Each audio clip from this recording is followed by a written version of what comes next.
Hello everyone, welcome back. In this video, I will show you how to log into Exodus wallet account.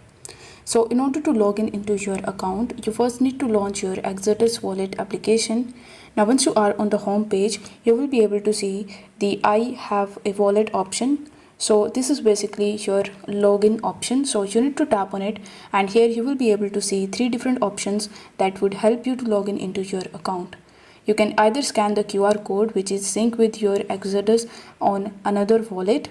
You can sign in with the help of the backup vault. So you can use a backup from your iCloud, and you can even sign in with the help of your secret phrase. So let's say I want to sign in with secret phrase. So you need to tap on it, and then it will ask you to provide or type the 1 to 4 secret phrase. So here you must have the secret phrase handy in your account. So you need to just provide the first four words in order to restore your account.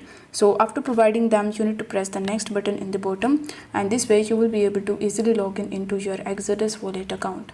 I hope this video was helpful, and if it was, then don't forget to like the video and subscribe to the channel. Thank you so much for watching.